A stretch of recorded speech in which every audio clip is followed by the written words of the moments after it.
સુરતમાં ટ્રાફિક સમસ્યા મુખ્યત્વે છે. આ સમસ્યાનો હલ કરવા સુરત ટ્રાફિક પોલીસે કોઈ કસર છોડી નથી. શહેરના ઘણા એવા મુખ્ય વિસ્તારો છે કે જ્યાં રિક્ષા ચાલકોના ત્રાસ છે. આ રિક્ષા ચાલકો રોડ વચ્ચે ઊભા રહે છે. સુરતમાં ટ્રાફિક સમસ્યા મુખ્યત્વે આ સમસ્યાનો હલ કરવા સુરત ટ્રાફિક પોલીસે કોઈ કસર છોડી નહીં.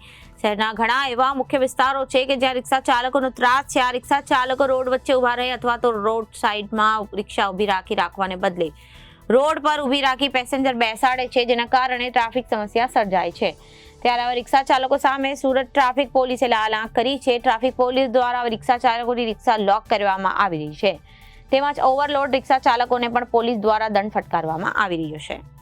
સુરત શહેરના પોલીસ કમિશનર શ્રી અનુપમસિંહ ગેહલોત સરનાઓએ ખાસ સૂચના કરેલી કે ઉધના દરવાજા, રેલવે સ્ટેશન, બસ સ્ટેશન તેમજ દક્ષેશ્વર 4 રસ્તા, કારગિલ 4 રસ્તા કે જ્યાં મોટા પ્રમાણમાં રિક્ષા ચાલકો ગમે ત્યાં રિક્ષા ઊભી રાખી દેતા હોય છે અને વધુ પ્રમાણમાં પેસેન્જરોને લઈ અને વહન કરતા હોય છે. તેમજ રિક્ષાની બંને આગળ જે ડ્રાઈવરની સીટની આગળ બંને બાજુએ પેસેન્જરો પણ બેસાડતા હોય છે.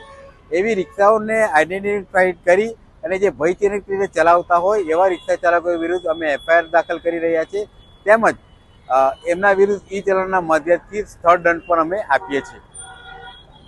ખાસ કરીને આજે કઈ રીતની કાર્યવાહી કરવામાં આવી? આજરોજ ઉધના દરવાજા ખાતે, રેલવે સ્ટેશન ખાતે અને બસ સ્ટેન્ડ ખાતે જે આડેધડ પાર્કિંગ કરતા હોય છે, નો પાર્કિંગ ઝોનમાં રિક્ષા ઊભી રાખતા હોય છે, એવી રિક્ષાઓને ઈ મેમોથી તેમજ જો એની પાસે લાયસન્સ ન હોય તેને ડિટેન કરીને હાલ કાર્યવાહી ચાલુ છે. Reporter Arvind Rathod, Janadesh news, Surat.